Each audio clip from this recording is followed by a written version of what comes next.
श्री गणेशाय नमः। हनुमान शारदे। मैं राजेश कुमार तिवारी रामू काका आज सुंदरकांड का 27वां दोहा लेकर के आपके समक्ष उपस्थित हूँ।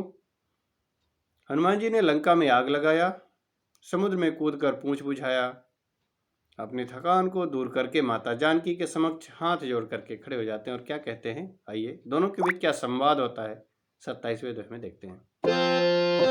पूंछ बुझाई खोई श्रम धारी लघु रूप बहोरी, जनक सुता के आगे ठाड़ भयं कर जोरी। मात मोहि दीजे कछु चीन्हा, जैसे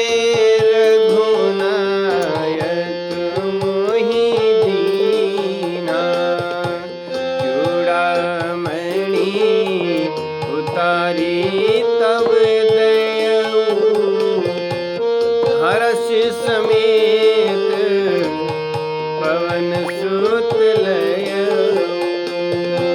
कहूँ तात अस मोरे प्रणामा, सब प्रकार प्रभु पूरण कामा।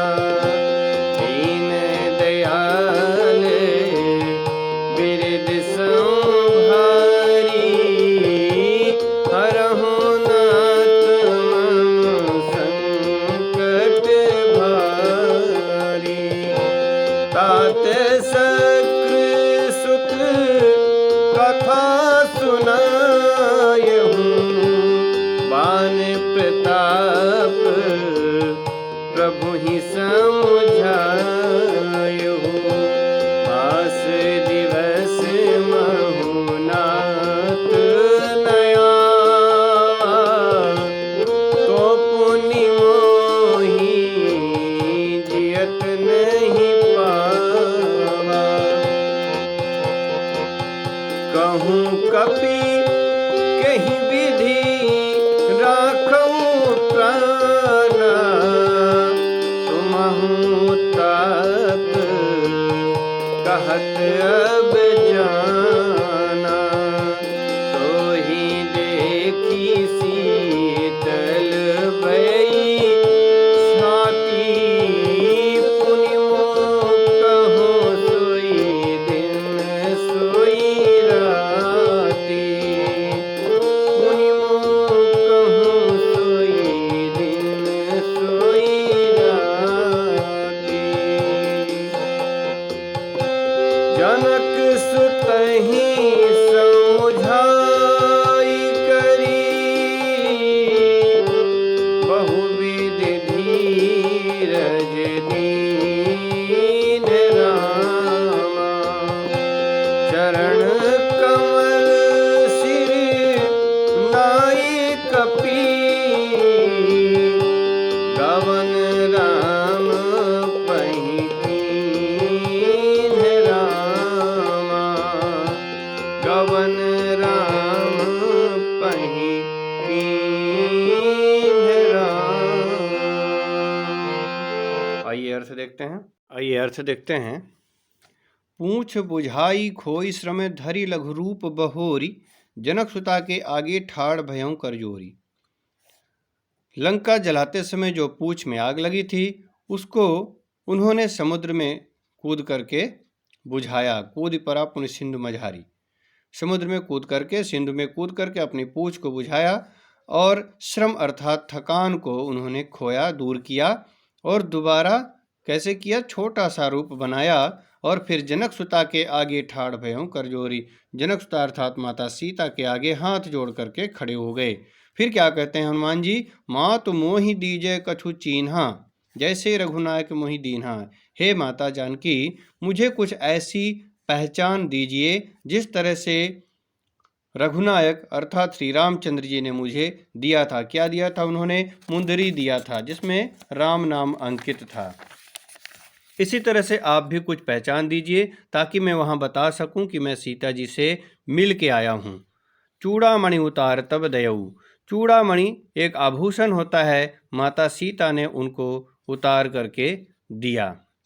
चूड़ामणि जहाँ भी रहेगी उस राज्य में विजय प्राप्त करना नामुमकिन है, मुश्किल है, ऐसा उसको वरदान था। इसी तरह से उनके पिताजी ने अर्थात जनक जी ने जानकी जी को दिया था कि जहाँ भी तुम रहोगे उस राज्य में कोई विजय प्राप्त नहीं कर सकता है। यहाँ भी कई संत लोग इस तरह से अपना मत देते हैं कि चूड़ामणि को इसीलिए सीता जी ने हनुमान जी को दे दिया ताकि यहाँ रावण पर विजय प्राप्त की जा सके। चूड़ामणि के यहाँ रहते रावण पर विजय प्राप्त करना असंभव है, क्योंकि यह साधारण चूड़ामणि नहीं है, यह वरदानिक है, वरदान के द्वारा मिली हुई है। हर्ष समेत पवन सुत लयऊ, चूड़ामणि जैसे सीता माता ने दिया, बड़े हर्ष के साथ हनुमान जी ने उसको ले लिया।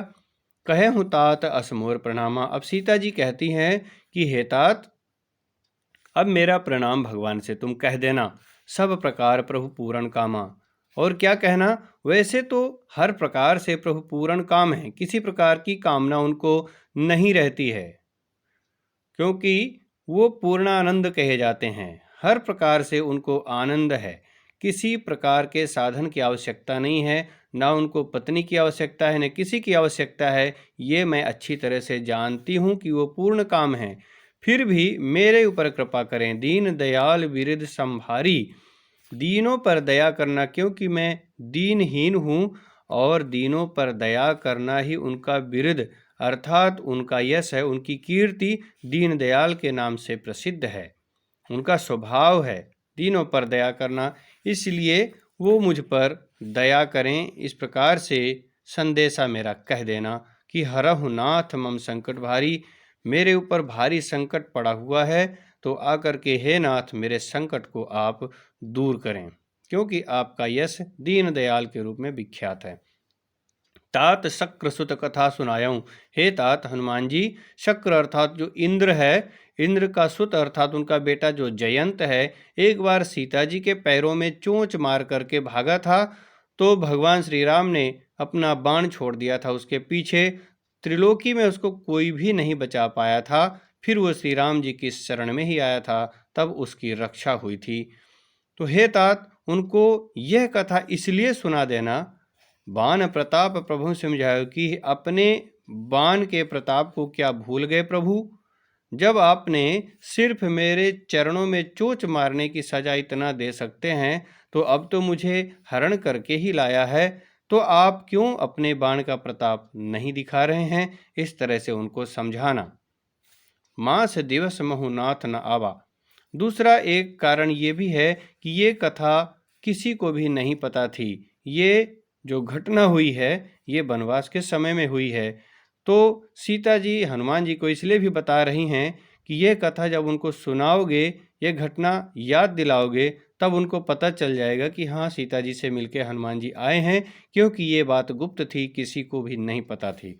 मास दिवस महुनाथन आवा, तो पुनि मोह जियत नहीं पावा। और ये भी कहना कि 1 महीने के अंदर यदि नाथ हनुमान रामचंद्र जी नहीं आएंगे तो मुझे जीवित नहीं पाएंगे, क्योंकि पहली बात तो रावण ने भी बोला है कि 1 महीने में बात नहीं मानोगे तो मैं मार दूंगा। दूसरा, रावण तो क्या मारेगा, मैं विरहाग्नि में ही मर जाऊंगी 1 महीने के अंदर। कहूँ कपि कहीं विदे राखों प्राणा, हे हनुमान जी, अब ये बताओ कि किस तरह से मैं अपने प्राणों को रखूं। अब तो तुम भी कहने के लिए बोल रहे हो, जाने के लिए बोल रहे हो। तो ही देख शीतल भई छाती, तुम्हें देख करके मन में थोड़ा ठंडक पहुंची थी। पुनि मोह कौ सोई दिन सोई राती, दोबारा फिर से मुझे वही दिन वही रात वही विरहाग्नि में जलना, वही रोते रहना, वही फिर हो जाएगा जो पहले होता था। जनक सुता ही समुझाई करी बहुविध धीरज दीन, जनक सुता सीता जी को बहुत प्रकार से समझाया हनुमान जी ने और धैर्य बंधाया। उसके बाद चरण कमल सिर नाई कपि, उनके चरण कमलों में सिर नवा करके हनुमान जी रामचंद्र जी के पास चल देते हैं। वैसे तो हनुमान जी ने कहा था कि मैं आपको अभी भी लेकर के जा सकता हूँ, लेकिन भगवान की आज्ञा नहीं है, सेवक का काम है कि आज्ञा मिलने पर ही कुछ करें। अभी आज्ञा भी नहीं है। दूसरा, हमें विश्वास है कि इन निशाचरों का वध करके सम्मान के साथ आपको प्रभु जी ले जाएंगे। तो दो काम होंगे, एक तो निशाचरों का नाश भी हो जाएगा जिसके लिए वो अवतरित हुए हैं, दूसरा आपको सम्मान के साथ ले जाया जाएगा। वैसे तो मैं कहो तो अभी भी ले जा सकता हूँ, लेकिन मुझे इतना विश्वास है इसलिए मैं अभी जा रहा हूँ। शेष अगले दोहे पर। जय जानकी माई।